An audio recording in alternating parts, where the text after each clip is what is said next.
a learning process. By Yeah, the way, I also yeah, haven't done video related things ever, so ever. that's why I have shitty camera. Uh, that's fine. How are you? I'm tired, but what else is new? Yeah, that's pretty much been your MO since ever since I met you. Like, Yeah, that's yeah, true. yeah, yeah. Okay. So I'm gonna do my stupid little intro, and then we'll start. Cool. You're listening to Talk Geeky, the podcast talking passion and business. Get ready to talk geeky. Here's host Jess Geeks. Okay. Okay.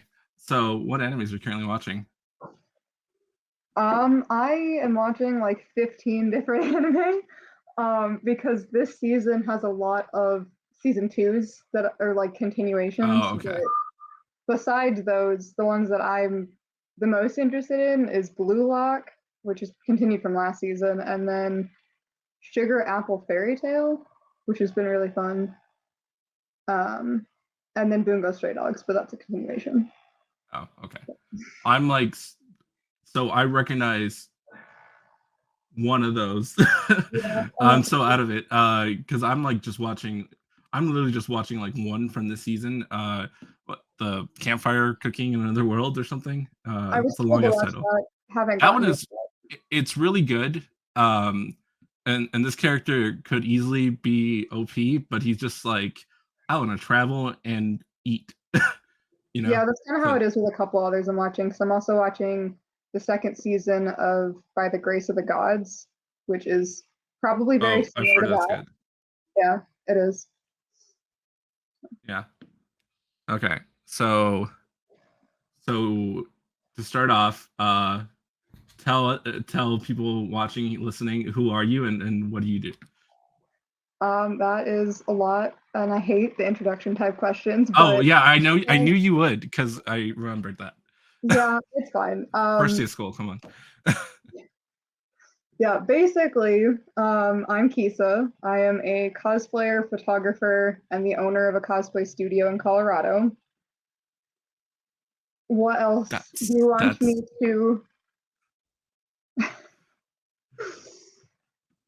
okay. That's So all I got. that's what I asked. Like I did this I've done like the last one I did with Tyler, that's all you just the way you describe yourself, that's what it is. Yeah. Yeah. So I want to ask like so what is your I asked this is the like number one thing that's going to be throughout all these interviews is your origin story. So Okay. what got you into cosplay? Like how did you get from to where you are owning a studio now? Like you Oh and yeah, what got this you is into almost like cosplay? a. If we're starting from the beginning of me getting into cosplay, this is like a decade long thing. Because I mean you don't just go like straight from not having a studio to specifically a cosplay. You know what I mean? So Yeah. What? Because I think I saw on your list like how did I get into cosplay as one of them let's too. start. Let's start as that. Let's start with that. Yeah, so I used to go to a small science fiction convention with my dad here in Colorado when I was little. And then when I was in high school, I started getting into anime. I found out that there are conventions for more things than just that one little convention I went to. So I went with a friend of mine to NDK, which is one of the bigger anime conventions in Colorado. And I was like, wow, people dress up a lot because that wasn't really a thing at the science fiction convention. I was like, that looks like fun. So from there, I was like, I want to do that. So then I did. And like 8 years later, I was cosplaying a lot. I met you through cosplay, kind of. Like we met at school, but then Yeah. also you took photos of my cosplay. And then the way the studio came to be is during the pandemic, I didn't have a job. So I was cosplaying kind of full time because I was doing stuff with like Patreon and that kind of stuff. Okay. And then I'd constantly be like, oh, I wish I could shoot in a classroom, or oh, I wish I could shoot in a library like this, or oh, I wish I could shoot in this. So I kind of said it enough times where I was like, why don't I make one? Because I had nothing going for me. It was COVID. I was sitting at home, unemployed, cosplaying all the time. I was like, what else am I going to do with my life? So I did it. I made one. It was, I think, 2021 when I officially registered the business, like the name of the business. And then I kind of started progressing from there and was like, okay, I want to open in 2022 and I want this general idea, like this much space, these sets.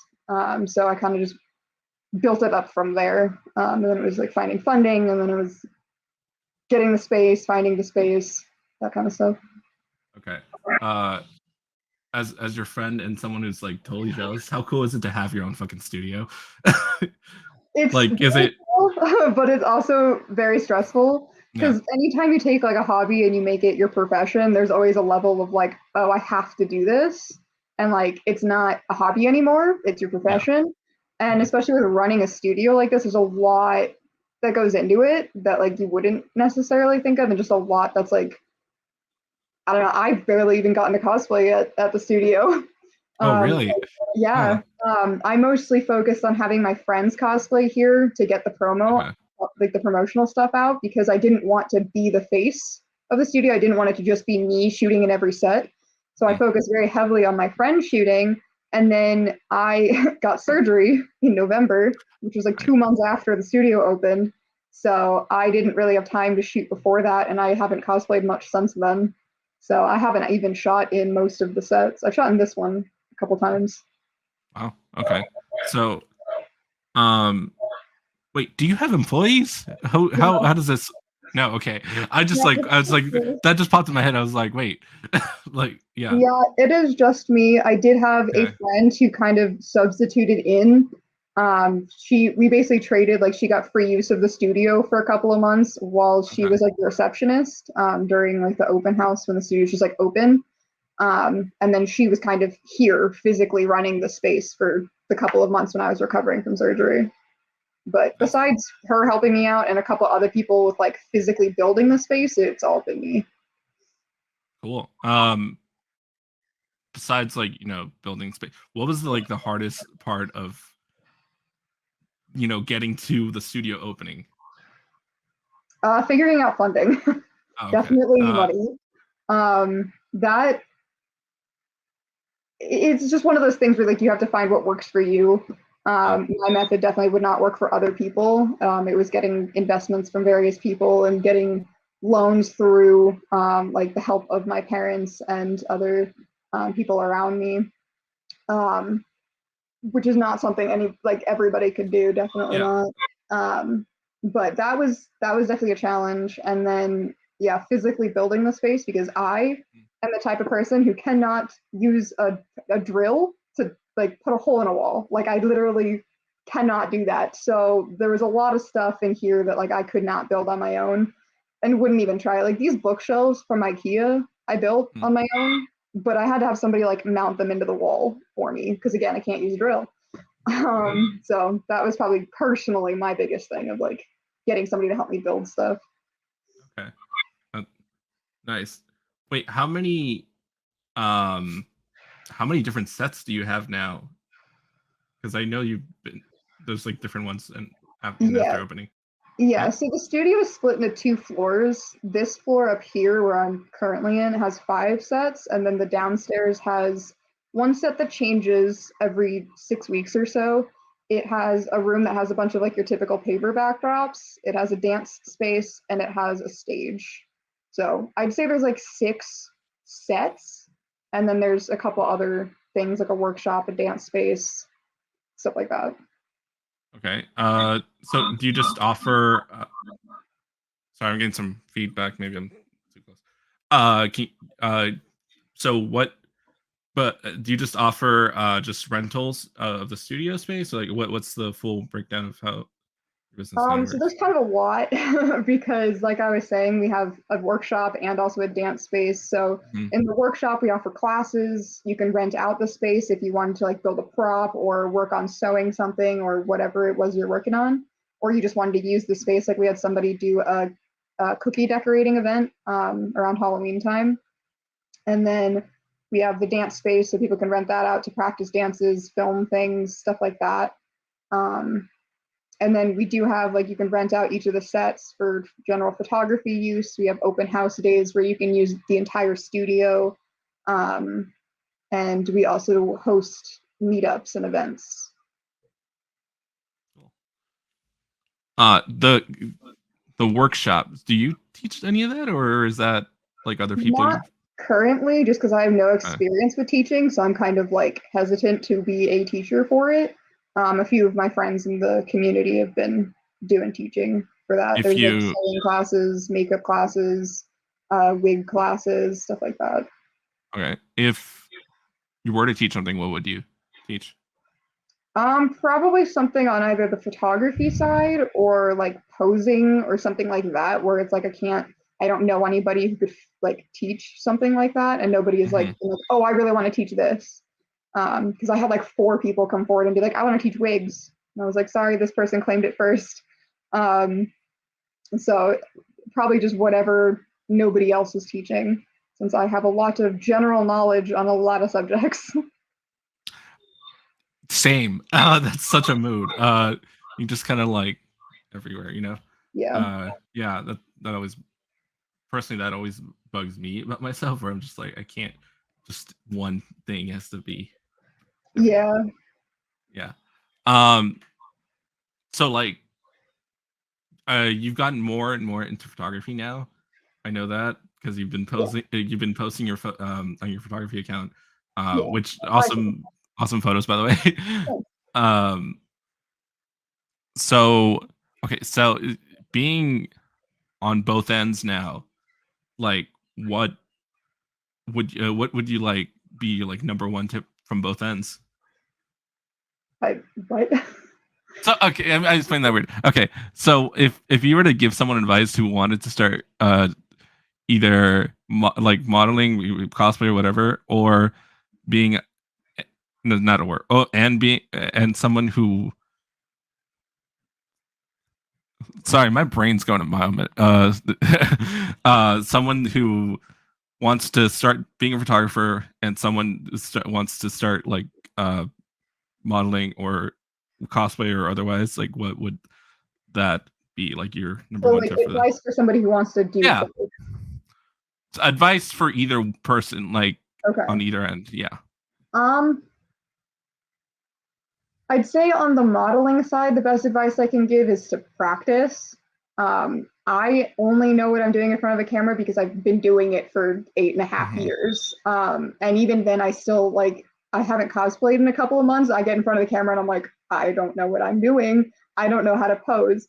So the best advice I can give is one, either practice your poses ahead of time, or like get into the costume and like do a little shoot in your room with your phone, just so you kind of have an idea of like, oh, I liked this pose or I didn't like this pose. And then also bring references to your photo shoot that you can recreate or to bounce off of. And it doesn't even have to be from like your specific costume. It could be from a different source material. It could be just somebody else's costume, just something that you saw online that stood out to you, that you're like, oh, I like how this looked. I want to do something similar.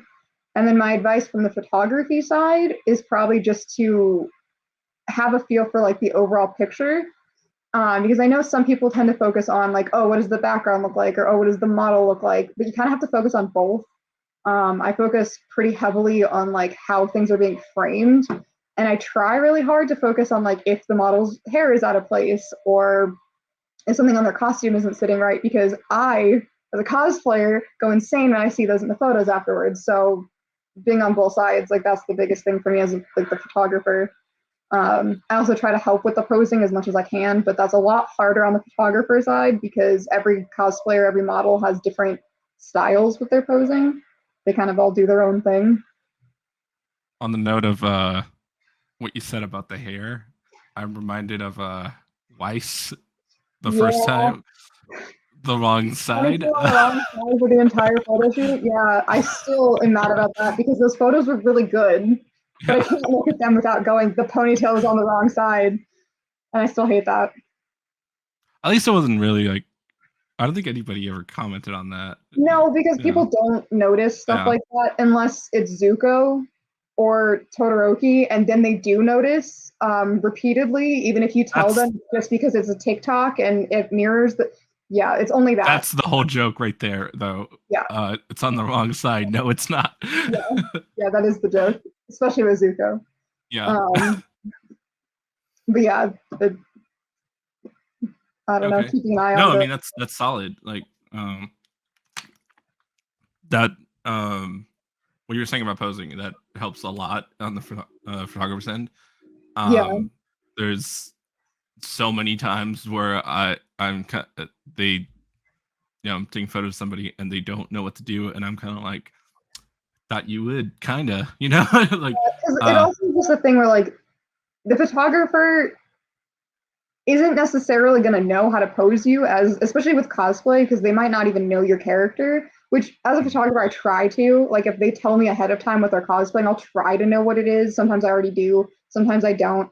But I'll try to at least get a vibe of, like, what style photography, what style posing. So that I can say, oh, try this, or oh, move like this. But some models definitely go into a shoot and don't have anything planned, have never been in front of the camera, don't know what they're doing, and they expect the photographer to pose them. And I think that's really tough, because photographers are just there to take the photo, not necessarily to do the posing for you. I think that's more on the model side than the photographer side. When that happens, like, there's some old reliables that are like every cosplay photo. I call them the schoolgirl or the idol poses. That's what I default to. If I'm photographing somebody cosplaying as a man, I have nothing for you because I don't cosplay men. I have no poses. I cannot help. But I have my go-to like schoolgirl type poses. The hand out. Yep, that's the one. That's the old reliable right there. Yes, definitely. Hand out. Sorry, that's just really funny. There. So. Hold on, let me catch my brain's catching up to my mouth. Oh, I fucked up. Let's see here.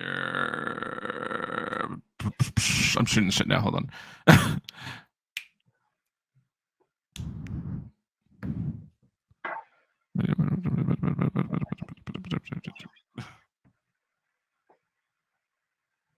Oh, I already asked you that. But anyways, so conventions. Do you have you been to any recently? The most recent convention I went to was at the beginning of November. Okay. So I feel I don't know if and people that I've mentioned this to have not been able to lay down specifics, but do you feel like it's like they've changed since since COVID? Because I just like wanted to discuss that a little, because I feel like they have somehow, like, it feels drastically different. I'm not talking like the safety stuff where some, wearing masks or anything like that. It's like there's something about the vibe that's different. Do you know what I mean? think I do know what you're talking about. I don't know if I personally noticed it that much, because I experience conventions very differently than I did before COVID, because I used to never drink, and now I have friends that I'll drink with, or I didn't do certain things at a convention, or like now I don't do photo shoots at conventions. Maybe I'll do some as a photographer, but I refuse to as the cosplayer because I never like the photos. But from like the vibe of the convention and like the people there, I feel like what I've seen online and heard is that because of so many people getting into cosplay during the pandemic, none of them had been to conventions before. So there's just this movement of just like people don't necessarily know the etiquette of conventions, and the vibe is just different now because there's just a lot of people who came from TikTok and they don't know what it's like to go to conventions, and there's just this big wave of like new cosplayers. Okay, that actually really helps me. I don't know if I really experienced it much, but I definitely feel like there is a shift among like the cosplayers at conventions. And that's probably why, because there's just a lot of newer cosplayers. Nice. That makes total sense. They got into it without having conventions to go to. Yeah, that totally makes sense. I also know a lot of people from before the pandemic where they only cosplayed at conventions. They don't cosplay at home. They don't make content. Like, they only cosplay for conventions. Whereas nowadays, it's like everybody cosplays to make TikToks, kind of take some photos. Some people still do photo shoots, like location shoots or like things in studios like this. But it's not necessarily I'm cosplaying for this convention. Here's my plans for the year, and it's for this convention, this convention, this convention. That's not how it is anymore. And I think that might be part of it too. I can see how that's definitely part of that. Is that me? I did not hear whatever you heard. Whatever. I hear still like loud feedback. So I'm gonna stay a little further away. Wait, side note, what do you do now that's different? Pretty much just that I just don't do photo shoots at the convention. That's it? Okay. That I actually go to parties, because I used to be the type of person who would cosplay, do a whole bunch of photo shoots, and then go to my room at like 8 and pass the fuck out. Or like watch anime on my phone or something and then fall asleep. But now it's more like 2 a.m. at somebody's room party, completely drunk. And like the convention in November, that was fun, right? Depends on the day, because at the convention I went to in November, we did that Friday night and it was really fun. We did a photo shoot while we were all drunk, and that, I look at those photos now and I go, wow, I don't remember any of that. Like, I remember it, but it was a weird experience for me, especially doing a photo shoot while that drunk. And then the next day I just like didn't drink because I was just like not having it, and I was like, I should probably just not be here. So it's kind of like I just have to find the rhythm of it, because I'm still pretty new to like drinking and to going to parties at cons and social life, and I'm an introvert, so conventions are a lot. Yeah, I have a friend who's a photographer. When he drinks, he like goes into this like pro mode with photography. Like, the photos he takes are fucking amazing, and you think he's just like snapping away, but like beautiful. Yeah, I wish I was on that level. Like, it's like like an animated drunk boxing thing. You know what I'm talking about? Yeah, I'd say it's like that. So on the note of conventions and on the note of community, so your like main headline on the website, on your website, create a safe space for cosplayers, a space made by cosplayers for cosplayers. So community is a huge thing, clearly. Yes.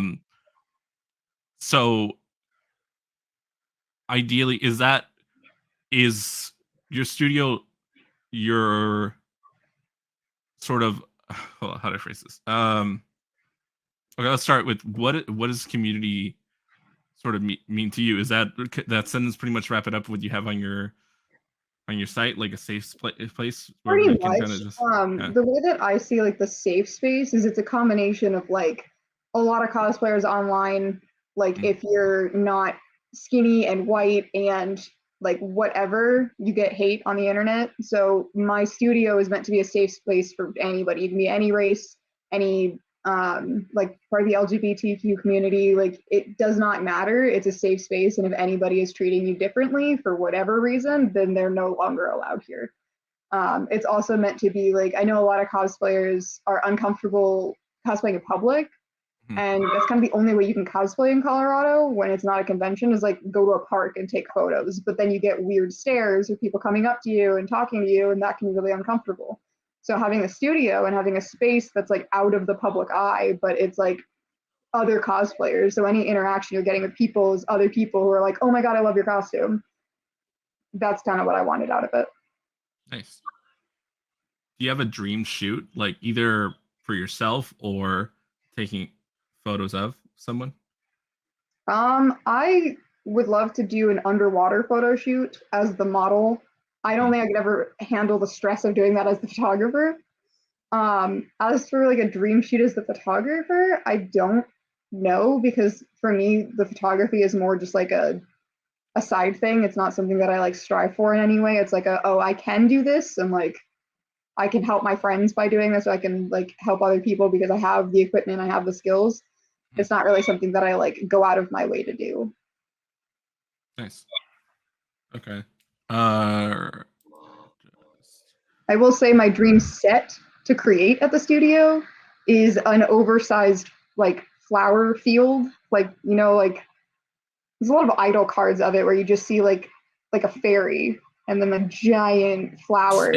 Is it kind of similar to what was that Make Like kind of had? They had the tunnel a little Sort bit like of, but I feel like that was just a flower tunnel. I'm talking about like if you see it like Renaissance festivals when people are carrying around like a gigantic dandelion or something, like a stack, but it's like a dandelion. I'm talking about that, but a whole set.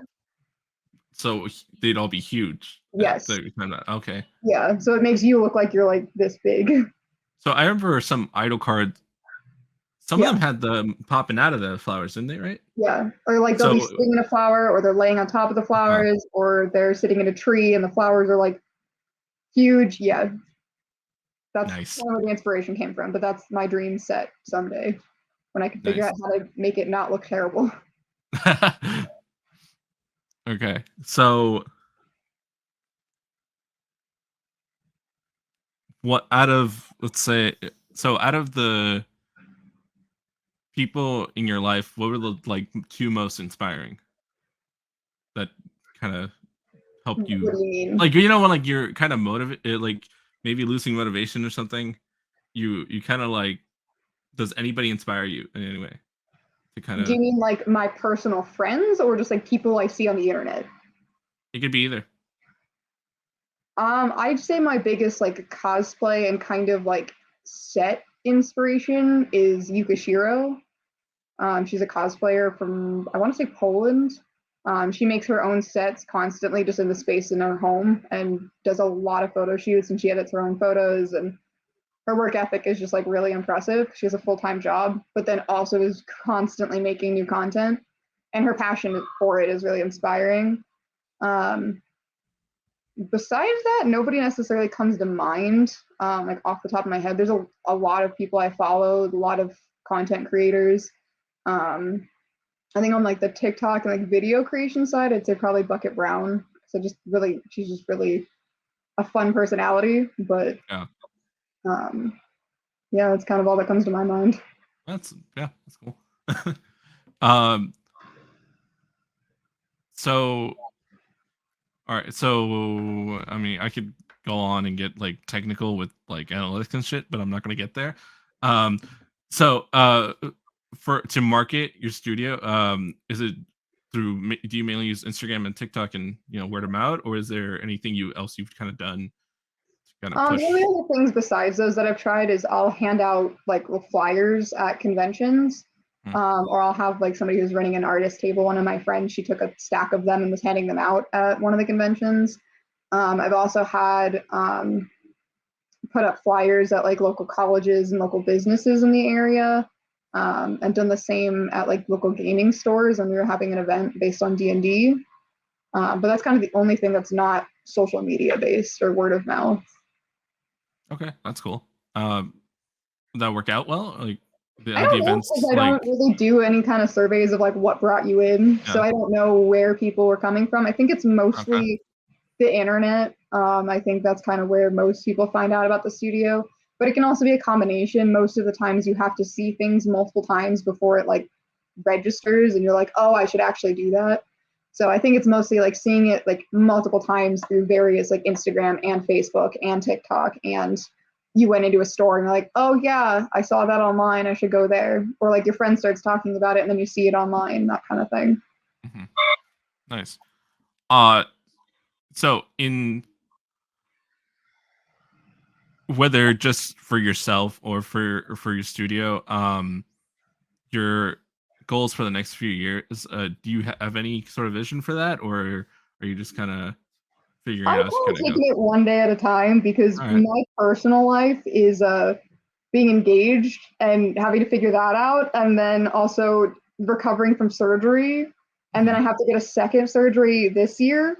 So personal life wise, it's kind of chaotic, and then business wise, it's just kind of survive, do whatever I can to make sure the business survives through all of that, and can stay open. I do have things that I would love to do with the studio someday, but I have to focus on getting through each month and growing the business before I can think about those. So let's think about those. What are some of those? Like, I'm just curious. Some of the like wild like things that I would love to happen someday is like have multiple locations throughout Colorado, or have like, instead of it just be like one business, like have it be like almost like a mall and have a bunch of other nerdy businesses that are all a part of one big space, where it's like an arcade, and then there's like a like tavern themed bar, and then there's like an anime merch store, and like a bunch of other things all in one location. That is a really good idea. Yeah, I don't know why anyone's ever done that. Because you have to do it, and it's the same thing with like, why hasn't somebody done a cosplay studio? It's because nobody has the resources, nobody wants to take that dive, nobody wants the stress of running their own business. It's a lot. So yeah, those are just like general things that I've like considered in the future of like, if this does crazy well, it would be cool to do that, but it has to survive first. So yeah, no, that's the important part. Let's go with that first. Yeah. Sorry. So if somebody is thinking of starting a business, what advice would you give them? Like a general business, or like let's say general, and then if it was specific to a studio. I'd say in general, know where your finances are coming from and make sure that you have a whole year's worth of padding, like being able to pay rent, being able to pay any employees, like a whole year before you open. Because trying to, like, most businesses aren't profitable for the first 2 years. So trying to do anything without having that padding is incredibly difficult, and I would not recommend it to anybody.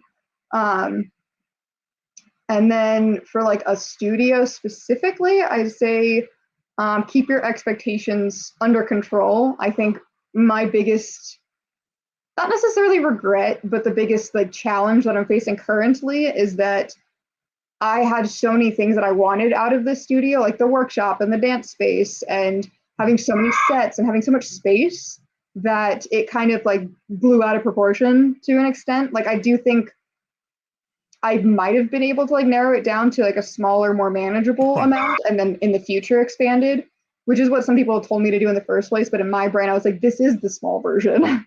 Because in my vision of like someday in the future, it has like way more sets, way more stuff. Are you finding yourself you have to slow down now, or not necessarily slow down? Because at this point, it's just kind of maintaining where I'm at.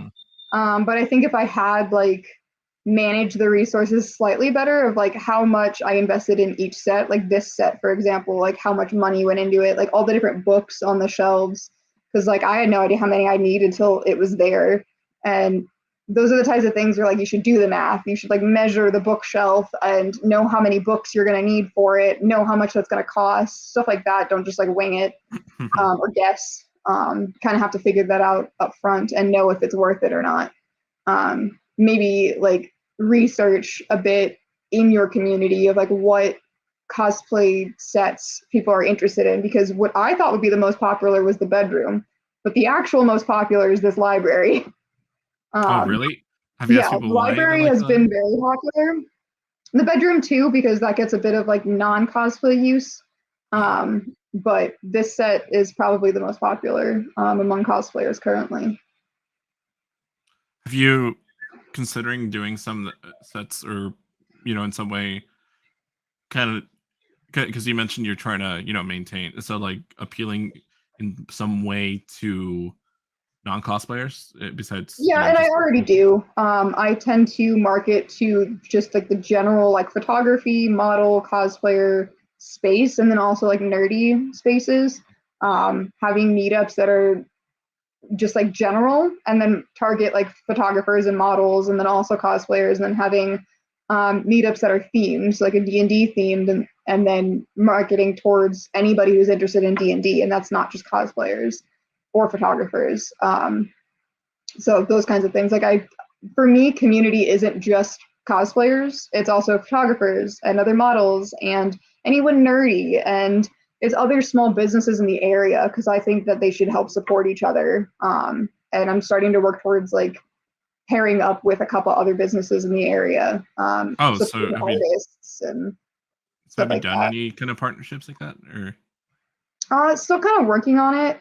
I have done one event that had vendors, so there was like a thing where we had 4 different vendors and working with different artists in the area, but it wasn't necessarily the other businesses in the community. Right now I'm working on actually meeting some of the owners and talking to them and seeing if they have any ideas on things we can do for the community as a whole, and just like combined efforts.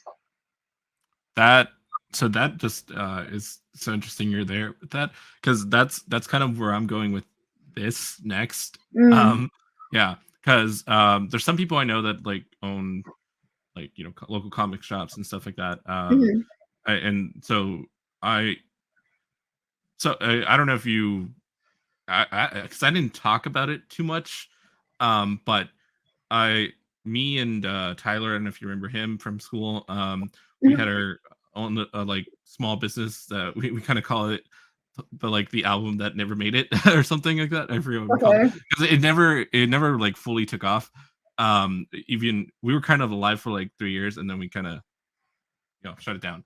But and there, one of our investors was like a local owner of one of these comic shops. So that's like one of the people that I'm going to reach out to, and you know, it's just like future stuff I'm thinking about. So it's just kind of interesting to me that you're like, okay, similar.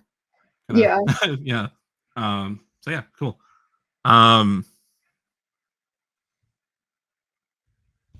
So any video games you're playing?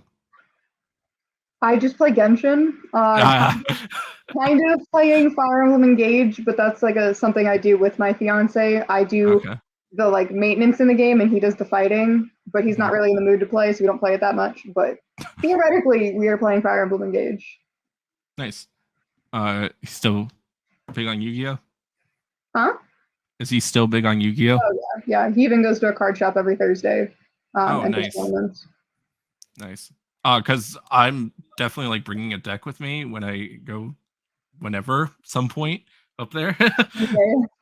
Because I don't know, it's like whenever you like, I see something you share something, I don't know, it's like anything really, I'm just like, I'm gonna play with him. It's so weird. I don't know. I'm sure he'd be down. He's really into it. Nice. Okay, so going for 40 minutes. Pretty much that's pretty much it. Like I said, it's a learning process, so it's kind of, for me, so it's kind of, so these like first ones are gonna be rough. So I gotta ask, is there anything you wanna like ask me or discuss or anything? I am terrible at thinking of that kind of thing on the spot, so I'm gonna go with no. Nice. If I think of something like specifically of like, oh, I thought of this, like I can text you or something or whatever. But yeah, I don't have anything on the top of my head. No, that's fine. Okay, so then where can people find you and like your stuff, you know, Instagram stuff? With my whole spiel of just put your plug yourself everywhere. Kisakuma, so it's like this and then KU. It'll be on the screen. Yeah, I'll put it in there. Yeah, okay, like that. And then my photography page is Kisarif, and then the business is the Cosplay Atelier, and that's in social media. So thank you for saying the name, because I said the name the whole time because I was like, I'm gonna fuck it up. You could have asked at the start when you asked about my name. Yeah, but like my brain does things the hard way, you know that. That's fair. Yeah, it is the Cosplay Atelier. It's a French word that means studio and workshop, because that's what this is. It's a studio and a workshop. Perfect. Yeah. Nice. I mean, that's it for me. Now I'm just shooting shit. I don't know if you want to talk about anything, but or you got to go. I'm just chilling at the studio. So I don't have anything to do. I think I was messaging Courtney right before this. And now I feel bad because I haven't responded, but it's fine. I'm super jealous of her because she's in Japan. Yeah. Yeah, she's going to Korea next month. Nice. Wait, like visiting just? Yeah. Or Yeah, okay. they're visiting South Korea next month. Yeah, but I saw her post. She posted like photos of the like cherry blossoms and stuff, and I was like, she was messaging me about them, which was really funny because she was complaining that they were too far away. That there was like one or two in her area, but like if you wanted a lot, you had to like drive for like 2 hours or something. And I was like, Courtney, I don't have any. There's nothing here. Cherry blossoms don't exist in Colorado. Yeah, that's it's 2 hours. She used to go to like LA for shit all the time. I was like, that's literally the drive from where she used to live to LA, which we would do all the time. But that's super funny. Yeah. There's also a part of me that wants to like ask her to buy certain things sometimes and send them to me, but like I know I'd get annoying with that. That's fair. I mean, she's also not like in Tokyo or anything. Like she does have stuff that she could probably get, but I don't know. It's not Tokyo. She's in Okinawa. So, but I'm sure she would send a care package. I found out that it's like shipping to the US because I sent her something and the shipping was domestic price. So yeah, because she's at a base, right? Or something like that. Yeah. That's mainly why I had that thought. Yeah. Nice. So, when's the wedding? I don't know. Damn. Like I mentioned, I got hip surgery 3 months ago, and I have to get the same surgery on my other hip in September. So, don't know. Well, how is the recovery? I mean, it's shitty, I imagine, but recovering from that first one. I feel like it was both not as bad and worse than I expected at the same time, which I don't know how to explain that. But like looking back on it, I'm like, wow, it's already been 3 months. Wow, I can walk now. That's weird. But also, like, I did live through that. Like, I spent almost 4 days in the hospital, and then could not walk. Was on 2 crutches for weeks, and then got down to 1 crutch. Now I'm pretty much walking around without the crutches, but I still do 1 crutch every now and then. My hip hurts a lot all the time, but that's to be expected from not having walked on it for 3 months. But yeah, it's going. It's just one of those like I could cosplay at this point. I just don't want to because I can't move around the way I used to be able to because I'm still pretty limited in my range of motion, just from pain. And then I'm still not walking without limping. So it's just one of those like I could, but I'd rather not. So nice. I'm getting there. That's good. How's your cat? Very cute, very violent. She bites a lot. Yeah. Yeah. The last one of these I did, mine, when we got to like, I think it was near an hour, Charlie just decided to like start screaming. Basically, it was like you're done. Stop. He's at home right now. I can guarantee 100% Artemis would have jumped up and started attacking my arm within 5 minutes of this starting. She's done that while I've been on phone calls. I was talking to my sister the other day on the phone, and Artemis was like, I was playing fetch with her with a hair tie. And then I couldn't throw it because it was like too far away or something. And then she came up and just started viciously attacking my arm. And I was like trying to shoo her away. My sister was like, what's going on? I was like, oh, my cat's attacking me. Don't worry about it. Nice. Okay. I'm going to just hear now. And like, I don't talk to you often. So like, that's why I was kind of like just started asking stuff.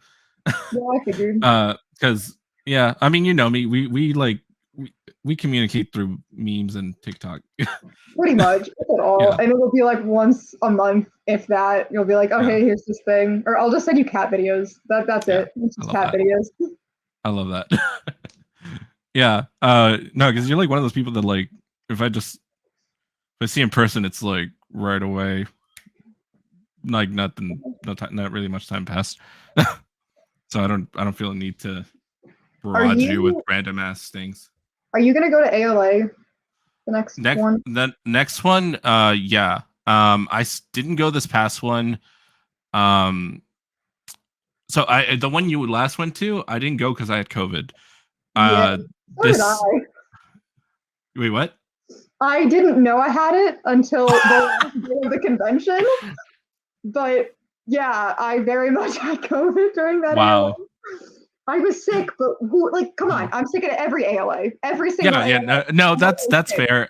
That's Well, fair. I was like, it might not be, and then they had free COVID testing at ALA, so I went and did that on Sunday because I was like, I need to know, and I need one for my boss, because my fiance had it, but he didn't test positive until I was gone, so I was already like in California. He didn't go because he was positive, but I didn't start getting sick until like Friday of ALA or something like that, and then it was just like really bad after that. I started getting like really sick. I did avoid the convention for the most part. I was mostly just like outside with Courtney. We did some photo shoots and wandered around, but we definitely didn't go into the convention much because I was definitely sick the whole time. Wow, that's funny. Yeah. Yeah, but so that one I did because of that. This past one, partly just like stuck up on me, and I was like, I don't have the monies for this, so I just didn't go. So it's really weird missing two in a row, and especially now that it's a different venue, I feel like I'm gonna go to it, You and I'm haven't gonna been be yet, have you, to that venue? no. Well, I've been to different conventions to Yeah, but you haven't Long been to Beach ALA Comic yet. Con, not ALA there. No. Yeah. It's interesting. I know there's a really I know there's a pub across the street. I remember that place was nice. So probably go to there for the next ALA. Yeah, But besides that, I don't know anything. Huh? I'm gonna try and go. Me and my fiance are gonna try to go to ALA next calendar year. We'll see. Yeah, I'm gonna definitely try this time too. And then like I'm never going to AX ever again. Probably. Oh God, no. That's a shit show. Absolutely not. I gave up on that years ago because I hated it so much. I remember before like the pandemic hit, I said like it's gonna that was like 2018 was my last one, never going again. And some people I know were like, it's like, oh, let's all go together next year and that'll be our last one. I was like, all right, that's fair. And then pandemic hit, and I'm just like, I'm never going again, I guess. Yeah, God.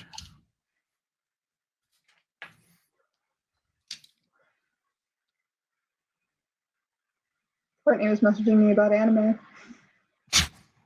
What? She's been trying to convince me to watch Bibliophile Princess. It's a isekai.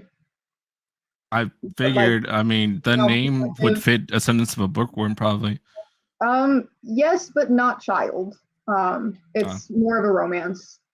But same vibes because isekai. So. Yeah, isekai and sounds like books. Yeah, I think from what I remember seeing about it, because I wanted to watch it, I didn't know it was out yet, and also it's on High Dive and not Crunchyroll. Yeah. Apparently Courtney was pirating it, so she didn't even notice. But I use Crunchyroll, and I just got access to High Dive from a friend of mine like a couple days ago because I asked, and so I'll watch it. I just haven't yet, but I think the premise of it is essentially that this girl gets isekai'd and then does not care about anything except for books. And I think she gets married to this guy, or at least engaged, and just gets like a library. I think it's basically Beauty and the Beast, but without the Beast. It's just Belle really liking books, but it's an isekai. That's my understanding. I haven't watched it though, so I don't know if that's accurate. That's great. Yeah. That really does sound like a sense of bookworm. Wow. Yeah. I think less books, more romance, but it is definitely Ascendance of a Bookworm vibes. I feel like I'm caught up on that. I don't know. I feel like that too, but then because I have a Plex. I don't know if you know. It's like a web server, and so a friend's cousin like updates it and puts a bunch of pirated shit on there, and that's how I watch stuff like anime and stuff. But so I watched everything on there, but someone mentioned something, and I'm like, oh, I haven't seen that. So I don't think I'm caught up. So, but I don't know, maybe I just missed something. I think I'm caught up, but my anime list says I'm at 6 out of 10 for the most recent season. And I was like, I could have sworn that I finished the season. So it might I might not have ever updated my anime list, but I don't know. Too lazy to check. So who knows? I regret not starting one of those in 2011 when I was told I should. I am obsessive about keeping track of what I've watched because I'm the type of person who will forget. Also because I like giving people recommendations, but I'm really bad at what do you recommend? I don't know what I've watched. So I'll scroll through my anime list. I did that recently to someone because they just got into anime, and I literally filled their list with like 30 different anime. One of my friends looked at it and went, I don't think I've even watched that many anime. And I went, dude, this is the highlight reel. And I left off a bunch because she's new to anime. I was like, if you want more of this, come and ask. Like, if there's anything on here you like and you want more, I can give you more. I'm just giving you like the starter pack. And like, because I guess I'm just the one in the friend group who watches the most anime. Nice. What was some of them in the starter pack? Definitely Fullmetal Alchemist, Brotherhood. And I very specifically like put in parentheses, only watch Brotherhood. Do not watch the one that doesn't have Brotherhood. And then I have a shitty take on that because I like the ending of the other one. I don't know why. I did watch the original one and I vaguely remember it, but Brotherhood is just a lot better in my opinion, and so I haven't rewatched the original the way that I've rewatched Brotherhood. So I'm just like, just watch Brotherhood. And then I know I put Violet Evergarden on there because I like to watch other people suffer. And then yeah, that's what I figured.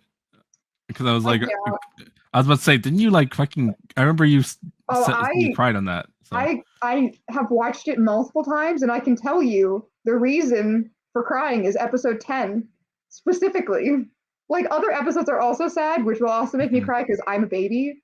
But specifically episode 10, that's where it's brutal, and I still like vividly remember it. Like I don't remember any order of events in anything, but I know episode 10 is that specific storyline because it was that like memorable.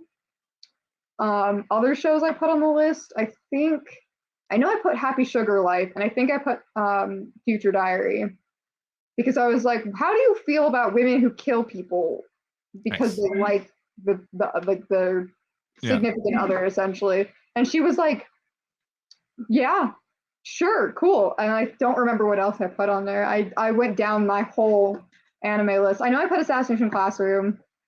I think I put Soul Eater. I think I put Banana Fish.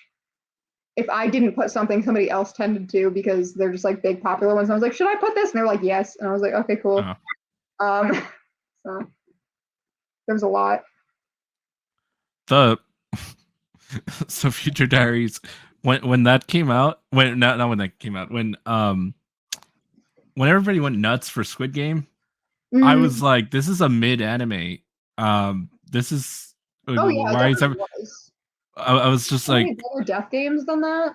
Like yeah, there's a better death game than that, and it's not even technically a death game.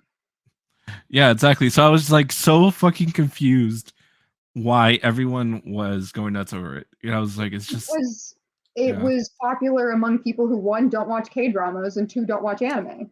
Yeah. Well, I mean, I got there eventually, but like my initial reaction was just like, I don't get it. Yeah. But it's because the only other death game experience anybody in mainstream had was Hunger Games. Hunger Games. Yeah, that's true. And that's nothing compared to Squid Game. So that's why. And I was found out some people watched the dub of that and going to hell. Yeah.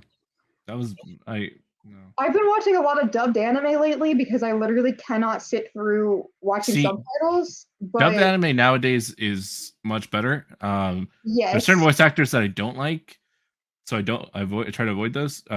Like their voices just isn't for me. It's just like, ugh, I can't take it. yeah, I definitely have those. I watched all of Bleach dubbed, and it was literally painful.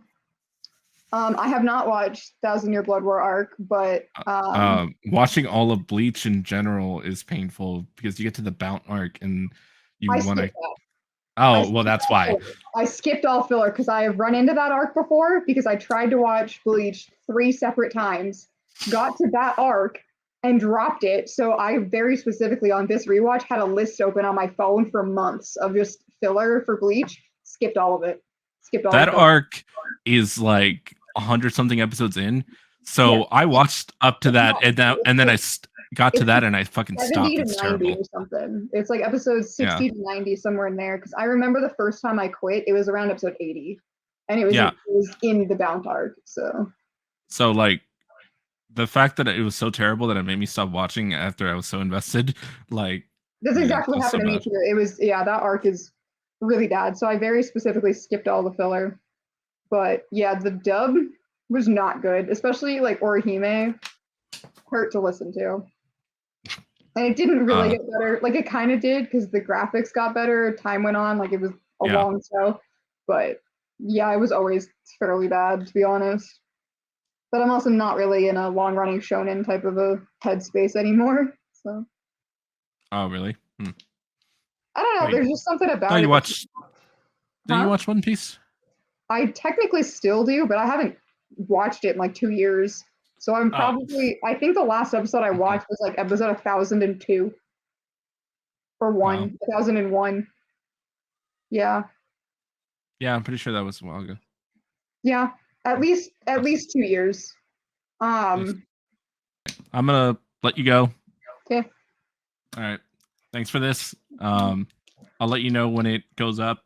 So it's gonna be up on like, like Spotify and on like the Apple podcast, whatever the fuck it is, all the podcasts. But then there's also going to be a video version on my YouTube channel. So I figured that was the case, which is why I was like pointing like that. All right, cool. Thanks. See you.